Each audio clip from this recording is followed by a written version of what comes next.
The Vorthok scout ship cut through Earth's atmosphere like a blade through silk, its obsidian hull reflecting the pale moonlight as it descended toward the Korean mountains.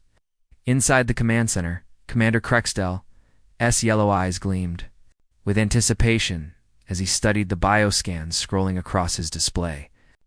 "Look at these pathetic readings," he hissed to his second-in-command, Lieutenant Verax. "Body temperature regulation dependent on external coverings. No natural armor plating. So small, they might as well be decorative. And their reaction? Times ... double quotes." He paused to let out a rumbling laugh. "Vorthok hatchling moves faster than their finest specimens." Orcs examined the data with professional interest. In their 300 years of expansion across the galaxy, the Vorthok Dominion had conquered 47 worlds. Every sentient species they encountered followed the same pattern: initial resistance, followed by submission, then harvesting. The strong became gladiators in their fighting pits. The weak became food. "Shall we begin the standard culling protocols, Commander?" Verax asked, his claws clicking against the control panel. Krextel nodded, his scarred face twisting into what passed for a smile among his kind. "Deploy hunting packs to Grid 77. Take the high ground first, then sweep down through their settlements. Remember, we want the strongest specimens alive for the pits, the rest." He made a casual gesture with his massive clawed hand. The ship's bay doors opened with a hydraulic hiss, releasing 5 drop pods into the night sky. Each pod contained 2 Vorthok warriors, elite hunters bred for conquest. Their reptilian bodies stood 8 feet tall, covered in natural armor that could deflect most primitive weapons. Their claws could slice through steel, and their reflexes were honed by millions of years of evolution as apex predators. As the pods screamed toward the mountain forests below, Krextel allowed himself a moment of satisfaction. Earth would fall within days, just like all the others. The humans would learn what every prey species eventually discovered: that resistance was futile when faced with superior predators.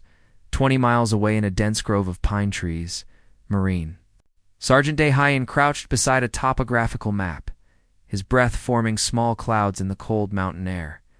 The survival training exercise had been going perfectly until now. His 3 Marines, Hyanwu, Taman, and G1, were spread out in a defensive triangle, practicing night navigation techniques that would keep them alive in hostile territory. "Remember what I taught you about sound discipline, Dehayan?" whispered into his radio. "The forest talks to those who know how to listen." Private Hyanwu, barely 19, but already showing the makings of a fine Marine, adjusted his night vision goggles and scanned the tree line. "Sergeant, something feels off. The crickets stopped chirping about 5 minutes ago." Dehayan had noticed it too. In his 12 years of service, he'd learned to trust his instincts. The forest had gone unnaturally quiet, as if every living creature was holding its breath. Even the wind seemed to whisper warnings through the branches. "Weapons ready," he ordered quietly. "Safety off. Something's coming." The first Vorthok warrior emerged from the shadows like a nightmare made flesh. Its yellow eyes glowed in the darkness as it surveyed what it assumed would be easy prey. The creature had expected to find soft, frightened humans cowering in fear. Instead, it found itself staring down the barrel of Dehayan's rifle. "What the hell are you?" Dehayan muttered, his finger tightening on the trigger. The Vorthok tilted its massive head, confused by the human's lack of fear. In its experience, prey species either fled or froze when confronted by a superior predator. This small creature was doing neither. "I am death," the alien hissed in broken English, its vocal cords struggling with the unfamiliar sounds. "You are food." Dehayan's response was immediate and brutal. His combat knife flashed in the moonlight as he launched himself forward, moving with the speed and precision that only years of training could provide. The Vorthok's eyes widened in shock as the blade found a gap in its armor plating, sliding between 2 scales and into vital organs. The alien's shriek of pain and surprise echoed through the mountains, alerting every creature within miles that something had gone terribly wrong. This wasn't supposed to happen. Prey didn't fight back. Prey didn't hunt. Contact left, Guan shouted, her rifle chattering as she engaged two more Vorthok warriors emerging from the forest. The young Marine had positioned herself perfectly, using a fallen log as cover while maintaining clear fields of fire. Hyan Wu rolled behind a boulder as energy bolts sizzled past his head. "These things are fast, Sergeant." "Fast don't mean smart," Dehine replied, pulling the pin from a fragmentation. "Grenade. Marines adapt. Marines overcome. Marines never quit." The explosion lit up the night sky like a miniature sun. When the smoke cleared, 3 Vorthok bodies lay scattered across the forest floor. Remaining aliens, wounded and terrified, retreated into the darkness, their confidence shattered by an encounter they couldn't understand. For the first time in their species' history, Vorthok had met prey that refused to be prey. They had encountered something that would haunt their nightmares for generations to come, creatures that called themselves Marines. The massive space station, Grimhaven, floated in the void between star systems, its rotating rings casting long shadows across the assembled fleet of predator vessels. For the first time in galactic history, the most feared hunter species had called an emergency council meeting. Something had gone wrong, and they needed answers. Inside the station's central chamber, the air was thick with tension and alien pheromones. Veltar of the Razor Claws paced nervously, his blade-like appendages clicking against the metal floor. His species had ruled 3 star systems for over a century, harvesting weaker races without ever facing serious resistance. Now, for the first time, doubt crept into his calculations. "The Vorthok have always been reliable," Veltar said, his voice carrying the distinctive hiss of his kind. "If they say they encountered fierce resistance, perhaps we should take notice." The holographic display showing Earth's blue marble surface, 12 different predator species had gathered. The Bone Crushers stood 10 feet tall, their exoskeletons gleaming under the artificial lights. The Void Stalkers clung to the walls with their spider-like limbs, their multiple eyes reflecting the star charts. Each species had evolved as apex predators on their homeworlds, and together they had carved up the galaxy like a feast. Commander Krextyle stood before them all, his scarred face a testament to his recent encounter with the humans.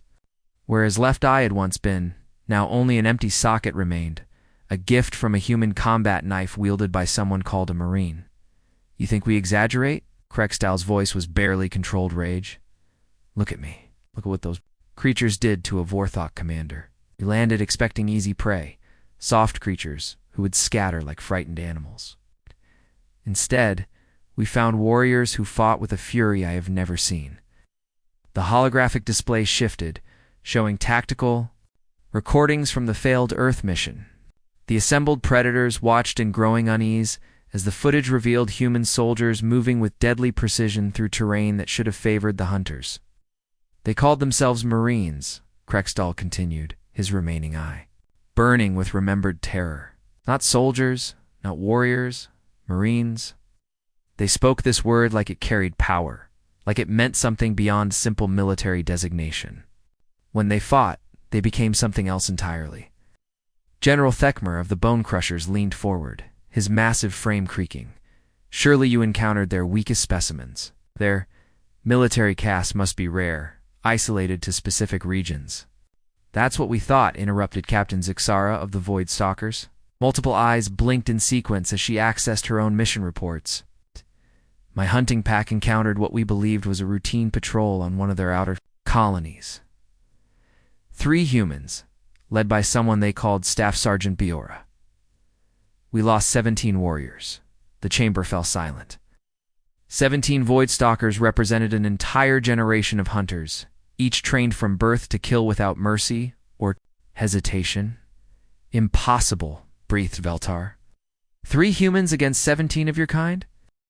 The female called Biora turned our own tactics against us," Zixar continued, her voice hollow with disbelief.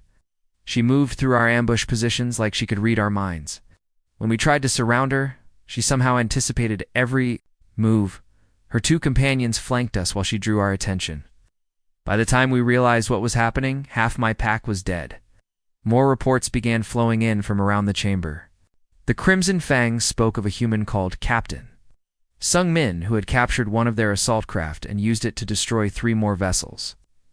The Shadow Wraiths, master infiltrators who had never been detected by prey species, told of Marines, who somehow sensed their presence and laid traps that turned their own stealth technology into a death sentence. Every engagement follows the same pattern, noted Ixtalar, the Council's intelligence chief. His tentacled form shifted colors as he processed the incoming data. These Marines appear in every major resistance effort. They coordinate across vast distances, share tactical information instantaneously, and adapt to our strategies faster than should be possible for any organic species. The display changed again, showing intercepts of human communications. Alien translators struggled with the strange mixture of technical jargon and what seemed like ritualistic chanting. "Listen to this," Extalar commanded, playing an audio recording. "Ura, semper fi, death before dishonor." These phrases appear in every Marine communication, spoken like ancient war cries. They seem to believe that dying in battle is preferable to retreat. The predators exchanged uneasy glances. Every successful hunter species understood the value of tactical withdrawal. Survival meant knowing when to disengage and regroup. But these Marines appeared to operate under completely different principles. Meanwhile, light years away on Luna, Lieutenant Nari sat in the intelligence monitoring station, her fingers dancing across holographic displays as she intercepted and decoded the alien transmissions. Her Korean features were illuminated by the pale glow of the screens as she listened to the fear creeping into the predators' voices. "Colonel, you need to hear this," she called to her commanding officer. "They're scared, really scared. Listen to how they talk about Marines now." The audio played through the station's speakers, and Nari couldn't help but smile as she heard the tremor in the alien voices. These creatures had terrorized the galaxy for centuries, reducing entire civilizations to prey animals. Now they were learning what it felt like to be hunted. "They keep using our word, Marines," Nari observed. "But they don't understand what it really means. They think it's just a military designation, like soldier or warrior. They don't realize it's something deeper." Her commanding officer nodded grimly. "Marines aren't just fighters, Lieutenant. Marines are a brotherhood forged in battle, bound by honor and tempered by traditions that go back centuries. When you face a Marine, you're not just fighting one person, you're fighting the entire corps." As the Alien Council continued their emergency session, one fact became increasingly clear to every predator species present. The word Marines had become something they had never encountered before in their conquest of the galaxy. It had become a warning, a threat, and most terrifying of all, a promise that resistance was not only possible, but inevitable. The void around, the Kepler station filled with the largest predator fleet ever assembled in galactic history. 300 warships emerged from hyperspace in perfect formation, their hulls gleaming with the promise of destruction. At the center of this armada, Fleet Admiral Zorkith stood on the bridge of his flagship, the Bone Render, watching the small human research station grow larger on his viewscreen. "Magnificent," he rumbled, his massive form casting shadows across the command deck.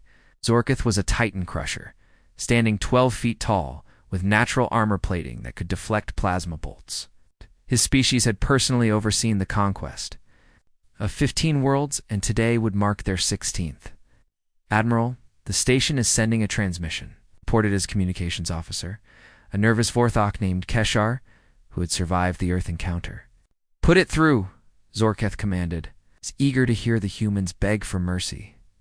The main screen flickered to life, showing a human male in military uniform. Colonel Jae-sung stood calmly in what appeared to be Kepler Station's command center, his dark eyes steady and unflinching as he faced the camera. "This is Colonel Jae-sung, commanding officer of the 2nd Marine Expeditionary Unit," he said in perfect measured tones. "You are in violation of human space. Withdraw immediately or face the consequences." The bridge erupted in laughter. The idea that 300 ships could be threatened by a single research station was absurd. Zorkith wiped tears from his eyes as he regained composure. "Human, you amuse me. We are the greatest predator alliance in galactic history. Your little station holds perhaps a few hundred researchers and maybe a small security force. We have brought enough firepower to glass entire continents. Colonel Jae-sung's expression didn't change. Admiral, you're making a mistake. This isn't a research station anymore. For the past 6 months, we've been expecting you.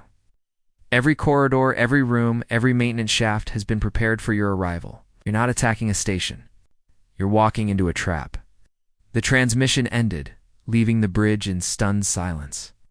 Zorkith snarled and turned to his tactical officer. All ships, commence bombardment. Turn that station into scrap metal. The fleet opened fire with enough concentrated energy to destroy a small moon. Plasma bolts and particle beams lanced through space, converging on Kepler Station's hull. The station's shields flared and died under the assault, but something unexpected happened. The structure held. Where they expected to see twisted metal and venting atmosphere, the station remained intact. Impossible, breathed the tactical officer. Our scans showed the station's hull has been reinforced with some kind of composite armor. It's not just research equipment in there. It's been turned into a fortress. Inside Kepler Station, corporals, Minho and Sujin pressed themselves against the walls of a maintenance tunnel as the first wave of Vorthok warriors breached the outer hull. The aliens poured through the breach like a dark tide, their claws clicking against the metal flooring as they advanced into what they expected to be defenseless corridors. Remember your training, Minho whispered into his unit. Every corner is a kill zone. Every door is a trap. Make them pay for every inch. The Marines had spent months turning the station into a nightmare maze. False walls concealed firing positions. Gravity generators had been rigged to activate in specific sections, sending weightless aliens tumbling into prepared ambush zones. The ventilation system had been weaponized, capable of flooding entire sections with smoke, tear gas, or worse. The first Vorthok squad rounded a corner and walked directly into a crossfire from Marines positioned in concealed bunkers. Private the Gin squad had turned the station's cafeteria into a fortress. Using overturned tables and reinforced serving counters as cover, as the aliens charged through the main entrance, they found themselves caught in a killing field with no escape. Contact front. The Jinn shouted, her rifle chattering as she engaged targets. They're bunching up at the choke points just like we planned. The Vorthok warriors, bred for hunting in open terrain, found themselves trapped in narrow corridors, where their size and strength became disadvantages. Every turn led to another ambush. Every room held hidden Marines who seemed to appear from nowhere, strike with deadly precision, and vanish back into the station's mechanical guts. Sergeant Wanho's team had taken control of the zero-gravity sections using the three-dimensional environment to launch devastating hit-and-run attacks. The Marines moved through the weightless areas like sharks through water, while the predators floundered helplessly, their hunting instincts useless in an environment they had never encountered. This is Hunter Pack 7, a Razor Claw commander, reported over the comm, his voice tight with panic. We've taken 60% casualties and haven't even reached the station's central hub. The humans aren't defending, they're hunting us. Fleet Admiral Zorkith listened to the reports with growing disbelief. His tactical display showed predator forces scattered throughout the station, but instead of advancing toward objectives, they were being systematically destroyed by defenders who seemed to be everywhere at once. How is this possible? He demanded. We have overwhelming numerical superiority, Admiral, his intelligence officer reported. We're detecting coordinated movement throughout the station. The humans are using some kind of communication system we can't jam. They're coordinating their attacks like a single organism. On the station's command deck, Colonel Jae-soon watched the tactical displays with calm satisfaction. His Marines weren't just fighting as individuals. They were fighting as a unit, each squad supporting the others in a carefully orchestrated defense that turned the station's corridors into a meat grinder. Sir, reported Lieutenant Commander Hijin, the aliens are trying to retreat from sections 7 through 12. Shall we let them withdraw? Colonel Jae-sung shook his head. Negative. No one leaves this station alive. They came here to make an example of us. Instead, we're going to make an example of them. Every predator species in the galaxy is going to learn what happens when you threaten Marines. The battle raged for hours, But the outcome was never in doubt. The predators had brought overwhelming force to crush what they thought was a helpless research station. Instead, they had walked into a carefully prepared killing ground defended by Marines, who had turned defensive warfare into an art form. As the last alien's scream echoed through the station's corridors, one fact became crystal clear to every surviving predator in the fleet. The word Marines no longer just marked dangerous prey. It marked apex predators who had claimed the galaxy's most dangerous hunters as their prey. The second week of the siege began with an explosion that shook the entire predator fleet. Admiral Zorkith's flagship, the Bone Render, suddenly found itself under attack from an impossible source, the supposedly trapped humans on Kepler Station. Colonel Jae-sung stood in the station's command center, watching the tactical display with cold satisfaction. His Marines had endured 2 weeks of constant assault, turning every corridor into a graveyard for alien invaders. Now, it was time to show these predators what Marines really meant. All units, this is actual, he spoke into his com with deadly calm. We've been playing defense long enough. Time to take the fight to them. Remember, these aliens came here to hunt us. We're going to show them what being hunted really feels like. Lieutenant Hana floated in the docking bay of an assault pod, her team of 12 Marines checking their equipment one final time. The young officer had volunteered for the most dangerous mission in Marine Corps history. Boarding an alien flagship in the middle of a hostile fleet? Listen up, she addressed her team, her voice steady despite the magnitude of what they were about to attempt. We're going into completely unknown territory. Alien ship layouts, alien technology, alien atmosphere. But we're Marines. We adapt. We overcome, and we never quit. Sergeant Dongwu, a veteran of 3 campaigns, grinned as he checked his plasma cutter. Ma'am, with respect, we've been training for this our whole lives. These aliens think they know how to hunt. They're about to learn from the best. The assault pod launched from Kepler Station like a bullet, its stealth coating making it nearly invisible against the starfield. The Vorthok flagship's sensors never detected the small craft as it approached the massive vessel's docking bay, inside the Bone Render's command center. Commander Krextel was reviewing casualty reports when his tactical officer suddenly looked up in alarm. Commander, we're detecting explosions in the lower decks. Multiple hull breaches, but not from external weapons fire. Impossible, Krextel snarled. Nothing could have penetrated our shields without us detecting it. The answer came in the form of screaming from the ship's internal communications. Vorthok warriors throughout the vessel were reporting human soldiers moving through the corridors, with impossible speed and precision. The Marines had somehow boarded the flagship and were systematically working their way toward critical systems. Lieutenant Hana's team moved through the alien ship like ghosts of death.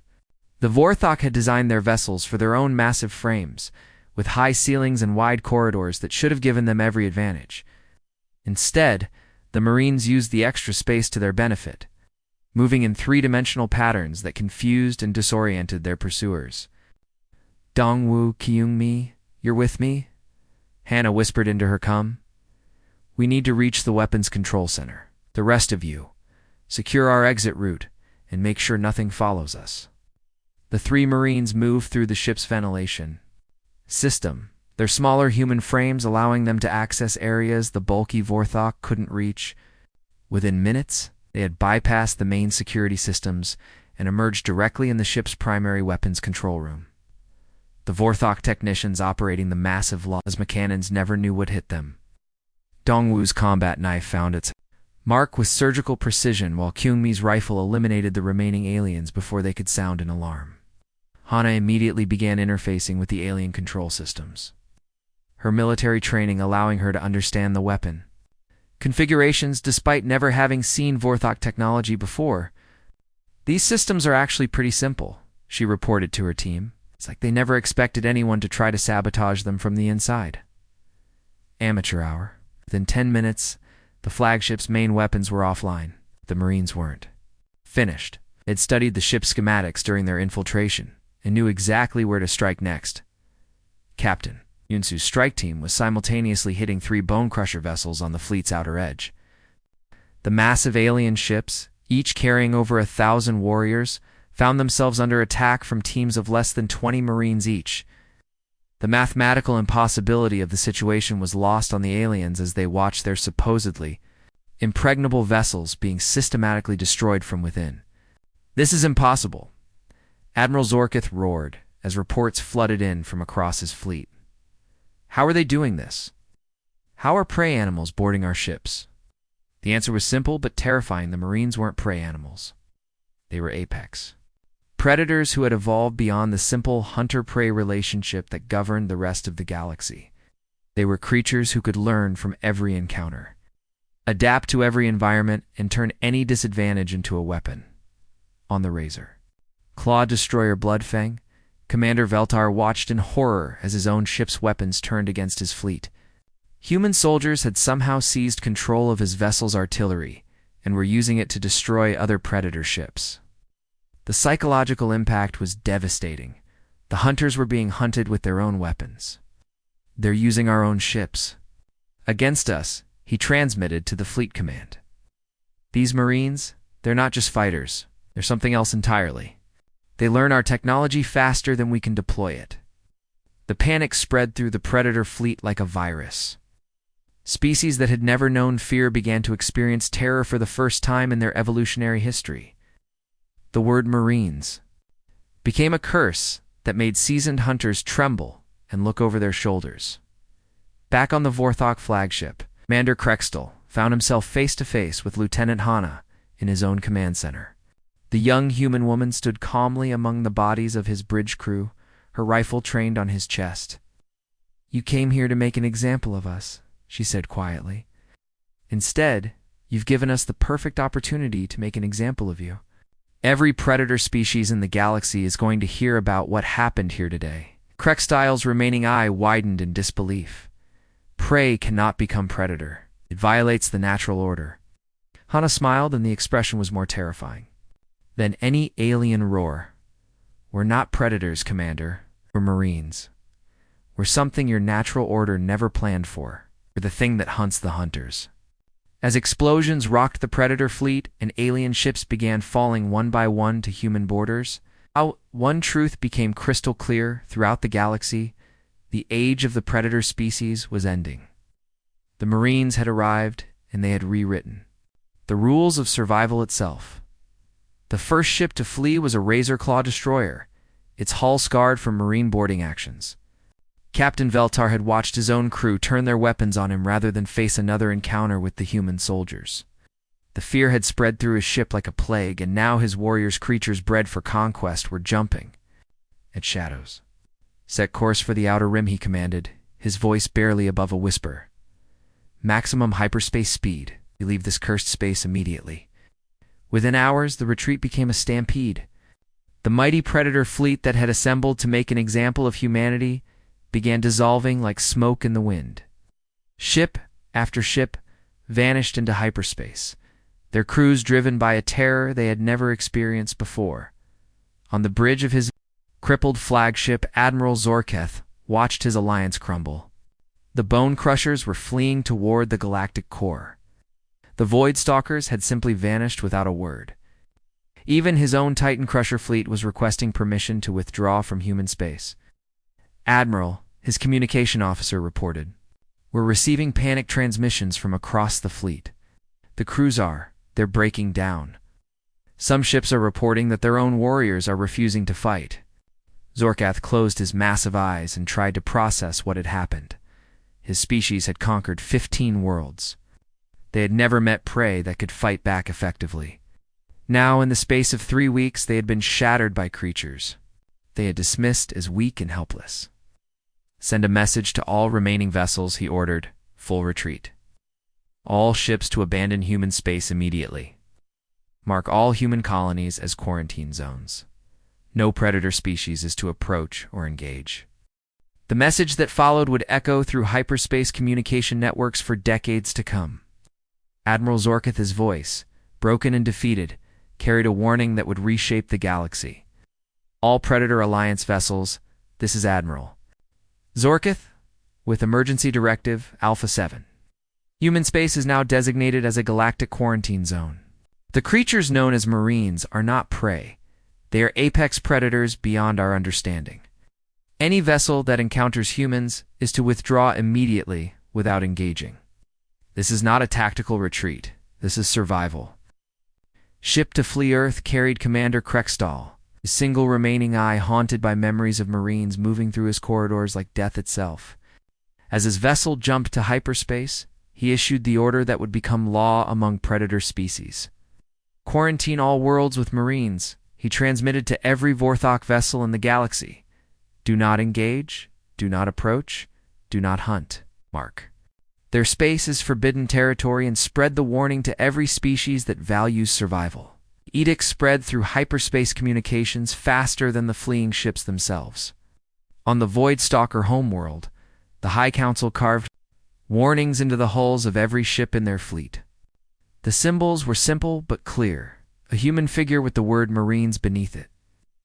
Surrounded by the galactic symbol for death, the Razor Claws developed new star charts that marked human space in red.